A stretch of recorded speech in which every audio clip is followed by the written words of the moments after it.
नमस्कार, स्वागत है आप सभी का। मैं हूं हिमांशु और आप देख रहे हैं हलचल इंडिया। बेबाक खबर तेज असर। आइए नजर डालते हैं आज की खबरों पर। शामली जनपद के बेसिक शिक्षा विभाग में कनिष्ठ शिक्षकों को वरिष्ठ बनाने के मामले में बड़ा खेल सामने आया है। मामले की जांच कर रहे एसडीएम ने दोषी मानते हुए वर्तमान बीएसए गीता वर्मा और 2 पूर्व बीएसए को निलंबन की संस्तुति की है। इस पूरे मामले में लेखा अधिकारी की भी भूमिका संदिग्ध मानी जा रही है। साल 2017-18 में तत्कालीन बीएसए चंद्रशेखर ने प्राथमिक शिक्षकों को कनिष्ठ से वरिष्ठ शिक्षक के पद पर प्रोन्नत कर दिया था। कई शिक्षकों ने इसकी शिकायत भी की थी। तत्कालीन डीएम इंद्र विक्रम सिंह ने जाँच कराई तो आरोप सही पाए गए। साथ ही वरिष्ठ कोषाधिकारी ज्ञानेंद्र पांडे ने लेखाधिकारी राजेंद्र कौशिक को दोषी मानते हुए उनके खिलाफ प्रकरण की रिपोर्ट डीएम को दी थी, लेकिन लेखाधिकारी पर कोई कार्यवाही नहीं की गई और इस पूरे प्रकरण को ठंडे बस्ते में डाल दिया गया। शामली निवासी अनुज राणा ने इस पूरे प्रकरण की शिकायत कमिश्नर सहारनपुर से की, जिसके बाद कमिश्नर सहारनपुर ने इस मामले की रिपोर्ट डीएम जसजीत कौर को सौंपी थी। डीएम जसजीत कौर ने एसडीएम देवेंद्र को नामित किया। एसडीएम देवेंद्र कुमार ने जाँच के बाद बताया कि 23 शिक्षकों को कनिष्ठ से वरिष्ठ शिक्षक बनाने के गंभीर मामलों को लंबित रखने के लिए तत्कालीन बीएसए चंद्रशेखर और अनुराधा शर्मा तथा वर्तमान बीएसए गीता वर्मा को कार्रवाई न करने का दोषी पाते हुए तत्काल निलंबन करने की संस्तुति की गई है। जांच में लेखाधिकारी की भी भूमिका संदिग्ध पाई गई है। एसडीएम देवेंद्र कुमार ने जांच रिपोर्ट डीएम जसजीत कौर को सौंप दी है। बीजेपी के उपाध्यक्ष हैं श्री अनुज राणा,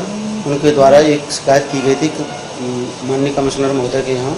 कमिश्नर सर ने जिलाधिकारी महोदय को जो है उसको जाँच करने के लिए लिखा। जिलाधिकारी महोदय ने मुझे इस संदर्भ में जाँच अधिकारी नियुक्त किया, तो मैंने उसकी दोनों ही पक्षों को कल बुला के सुना। दोनों ही पक्षों के कागजातों की जांच पड़ताल की, पुनरीक्षण किया और उनकी मौखिक बहस भी सुनी। तो उसके बाद मुझे और विभिन्न कागजात देखे तो इस सब में मुझे जो तीनों बीएसए हैं वो दोषी पाए गए। पूर्व बीएसए चंद्रशेखर के काल में 23 अध्यापकों को जो है बिना वरिष्ठ कोषाधिकारी की अनुमति ली, बिना वरिष्ठ कोषाधिकारी से जाँच करवाए, बिना मतलब वित्त के संदर्भ में जांच करवाए प्रोन्नत कर दिया गया। उसके संदर्भ में जो है जो वरिष्ठ जो अध्यापक थे जिनकी प्रोन्नति नहीं हुई थी, उन्होंने उसकी शिकायत की। उसी शिकायत के क्रम में जो है उसके संदर्भ में इन्होंने उनकी वेतनमान में कटौती कर दी। फिर ये अध्यापक हाईकोर्ट चले गए, हाईकोर्ट में स्टे ले आए। इसी संदर्भ में इन्होंने जो है वरिष्ठ कोषाधिकारी ने कहा कि इन अध्यापकों को जो दिया गया है बढ़ा हुआ वेतनमान वो एक गबन और घोटाले के रूप में है, जो कि नियम विरुद्ध है और जो भी बीएसए चंद्रशेखर थे उनके द्वारा उसको पालन नहीं किया गया। लेकिन जो आने वाले जो बीएसए थे उनकी ये जिम्मेदारी थी कि वो इस त्रुटि को सुधारते। इस गलती को सुधारने के लिए जो दूसरी बीएसए थी अनुराधा शर्मा, उनके द्वारा भी कोई पहल नहीं की गई। फिर तीसरी बीएसए जो कि लगभग 2.5-3 साल से यहाँ तैनात हैं, गीता वर्मा, उनके द्वारा कोई पहल नहीं की गई। मात्र औपचारिक तौर पर 1-2 बार कागजात भेजकर जो है लीपापोती करने का प्रयास किया गया और इनके द्वारा कोई गंभीर प्रयास नहीं किया गया, जितना कि गबन और घोटाले की, जैसे कि वरिष्ठ कोषाधिकारी ने बात कही है। ऐसे गबन और घोटाले जिसमें सरकारी कोष, ऐसा समय जिसमें कोरोना संकट में सरकार 1-1 रुपये को संभाल कर खर्च कर रही है, वहाँ सरकारी पैसे को समय से रिकवर होना जरूरी था। उसके बावजूद भी इनके द्वारा 1-2 पत्राचार किए गए, 2-3 पत्राचारों के माध्यम से प्रयास किया गया जिससे कि अगर कोई आरोप आए तो मैं उससे बच जाऊँ, लेकिन इससे बचा नहीं जा सकता। इनके द्वारा कोई गंभीर प्रयास नहीं किया गया और वित्त एवं लेखा अधिकारी या वित्त नियंत्रक के पास जाके कोई व्यक्तिगत पहल नहीं की गई। अगर इनके द्वारा गंभीर प्रयास किया जाता तो हाईकोर्ट में जो स्टे ले चुके शिक्षक थे उनके विरुद्ध एफिडेविट दाखिल हो जाता और उन एफिडेविट दाखिल होने के बाद उन बढ़े हुए वेतनमान की, अगर गलत तरीके से बढ़ा हुआ है तो उसकी रिकवरी हो जाती, और अगर नहीं भी बढ़ा हुआ था गलत तरीके से तो ये जो त्रुटि है उसमें सुधार होता। इनसे वरिष्ठ जो अध्यापक हैं उनका वेतनमान में वृद्धि होती। तो इसी क्या पूर्ण रूप से ये लोग दोषी हैं वर्तमान में जो बीएसए? प्रथम दृष्टया ये लापरवाही, उदासीनता, अपने पद के कर्तव्यों को निर्वहन न करने के लिए और वरिष्ठ कोषाधिकारी के अनुसार, क्योंकि वो वित्त के मामले में वही राय देते हैं, ये गबन और घोटाले के रूप में है सरकारी पैसे के।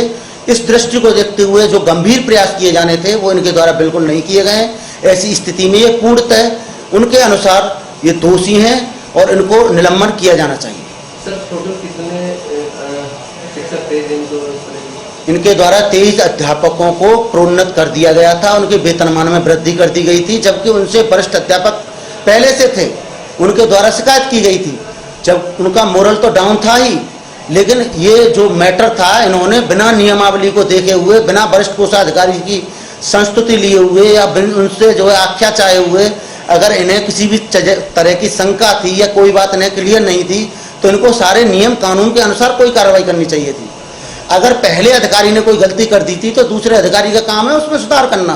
दूसरे अधिकारी ने नहीं किया, तीसरे अधिकारी जो कि 2-3 साल से तैनात है, श्रीमती गीता वर्मा BSA, उनके द्वारा तो इसमें मतलब कई बार उनकी स्पष्ट तौर पर मुझसे भी शिकायत की गई कि गीता वर्मा इसमें जानबूझकर लिपापोती कर रही हैं और वो खुद नहीं चाहती कि हाईकोर्ट में एफिडेविट लगे।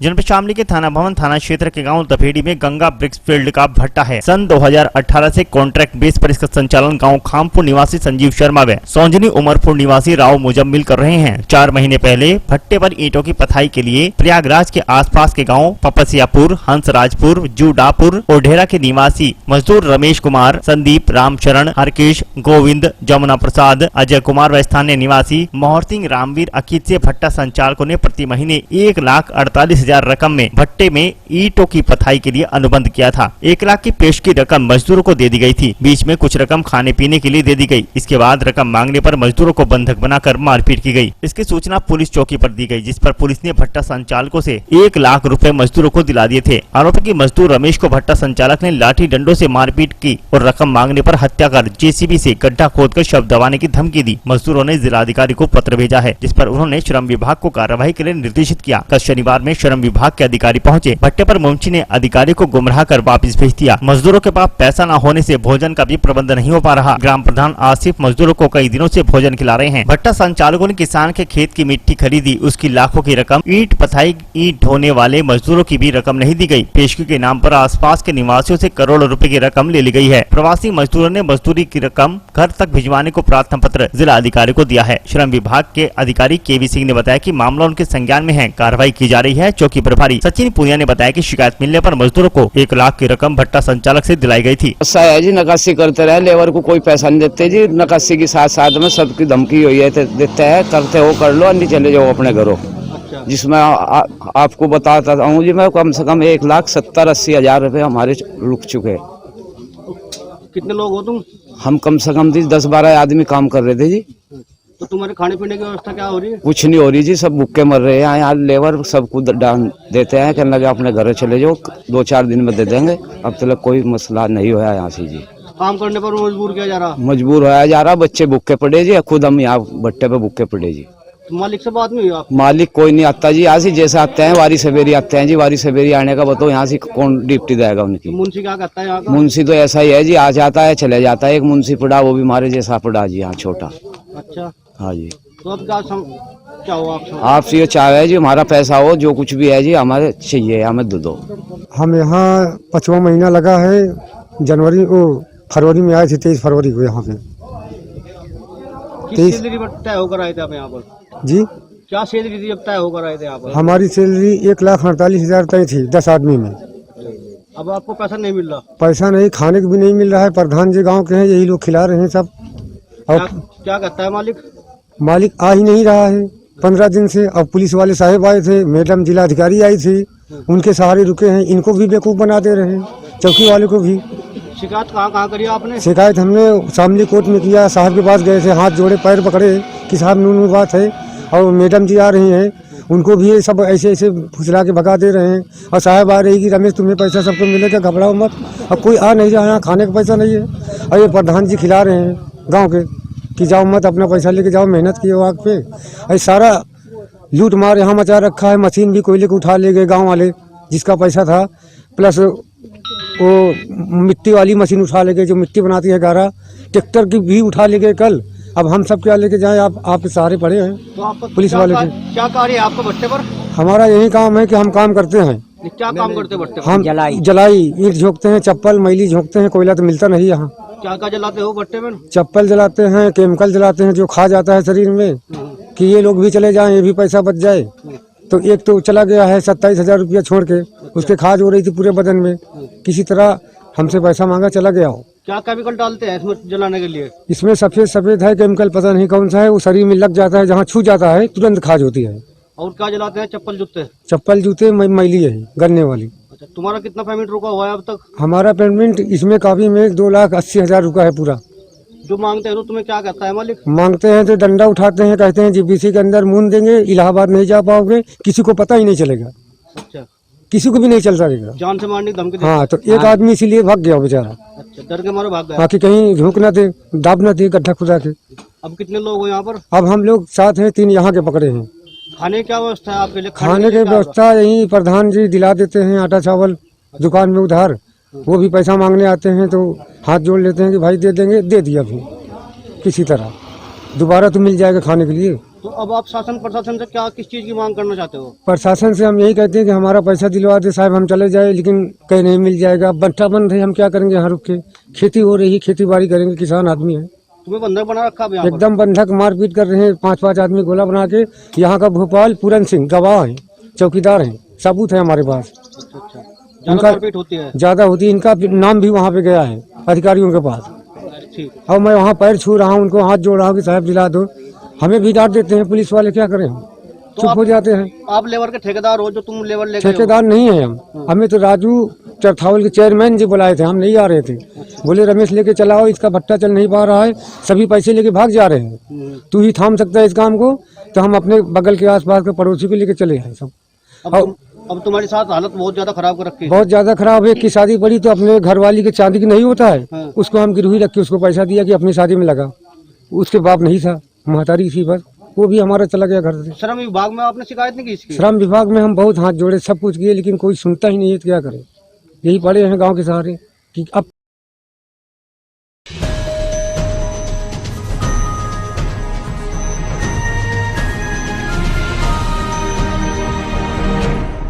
जनपद शामली के थाना भवन क्षेत्र के गंदेवड़ा संगम के पास बड़ी नहर में किनारे होते हुई छोटमलपुर रोडवेज डिपो की बस कंकोश से शामली जा रही थी। जैसे ही वह संगम से करीब 300 मीटर आगे नहर किनारे मार्ग पर बढ़ी, तभी नहर किनारे सड़क पर खड़े जामुन के पेड़ से रोडवेज बस टकरा गई, जिसमें बैठी सवारियों में चीख पुकार मच गई। हालांकि गनीमत यह रही कि बस में ज्यादा सवारी मौजूद नहीं थी। वहां से गुजर रहे स्थानीय नागरिक देवेंद्र कुमार ने रोडवेज बस के पेड़ से टकराने के बाद घायल हुए गौतम, कमल वाल्मीकि, अमरीश व कमल राणा को अपनी प्राइवेट कार से थाना भवन सामुदायिक अस्पताल में भर्ती कराया। एक व्यक्ति को गंभीर हालत के चलते जिला चिकित्सालय रेफर कर दिया गया। जानकारी के अनुसार घायल हुए चारों व्यक्ति गंदेवड़ा गंगा यमुना संगम से बस में सवार हुए थे और चारों ही थाना भवन क्षेत्र के गांव हरड़ फतेहपुर के रहने वाले हैं। पहले हमारे यहाँ 4 लोग आए हैं और ये बताते हैं कि इनका बस से एक्सीडेंट हो गया। इनका विवरण है अमरीश सैनी सन ऑफ फेरू सिंह, रहने वाले जो हैं हरड़ फतेहपुर के हैं। इनके सिर में चोट है और थोड़ा सा खरोंचे आई हैं शरीर में। दूसरे हैं कमल वाल्मीकि सन ऑफ नरेश वाल्मीकि, 35 साल की उम्र है इनकी। इनको भी शरीर में जगह जगह खरोंचे आई हैं, कोई गंभीर चोट नहीं है। तीसरे हैं कमल सन ऑफ धर्मवीर, ये भी रहने वाले हरड़ फतेहपुर के ही हैं। इनके राइट शोल्डर यानी दाएं कंधे में चोट है, गुम चोट है, और बाएं छाती में इनकी चोट है जो क्लियर नहीं हो पा रही है। उसके लिए हमने एक्सरे के लिए इन्हें रेफ़र किया है।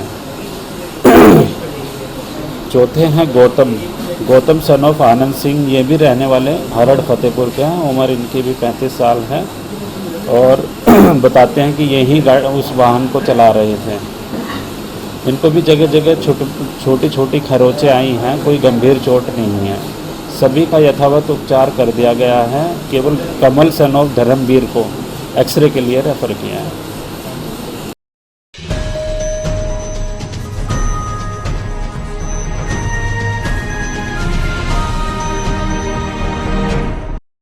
जनपद शामली के थाना भवन में हर रविवार को क्षेत्राधिकारी थाना भवन अमित सक्सेना के निर्देशानुसार थाना भवन नगर पंचायत में ऐच्छिक ब्यूरो टीम को बैठाया जाता है, जिसमें अक्सर छोटी छोटी बातों को लेकर परिवार में पति पत्नी के बीच विवाद हो जाता है, जिसके चलते मामला आगे बढ़ जाता है। ऐसे मामलों पर सुनवाई का निस्तारण करने के लिए क्षेत्राधिकारी अमित सक्सेना ने एक ब्यूरो टीम थाना भवन नगर पंचायत पर बैठाई है, जिसके चलते रविवार को ऐच्छिक ब्यूरो टीम थाना भवन के अध्यक्ष डॉक्टर तौहीद हसन ने 14 फाइलों पर सुनवाई की, जिसमें टीम के कुशल प्रयासों के साथ 3 परिवारों का समझौता कराया गया। ऐच्छिक ब्यूरो टीम के अध्यक्ष डॉक्टर तौहीद हसन ने जानकारी देकर बताया कि आज ऐच्छिक ब्यूरो में 14 फाइलें आई हुई थी, जिसमें टीम के कुशल प्रयास के साथ 3 परिवारों को समझौते करा दिए गए हैं।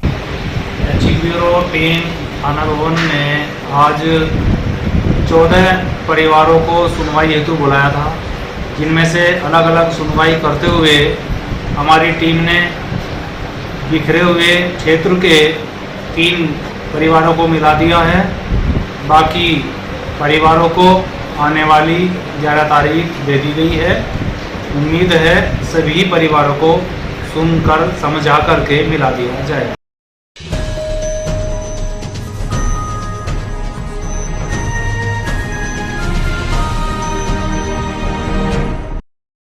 आज के बुलेटिन में इतना ही। कल फिर होंगे हाजिर कुछ नई और ताजा खबरों के साथ। देखते रहिए हलचल इंडिया, बेबाक खबर तेज असर।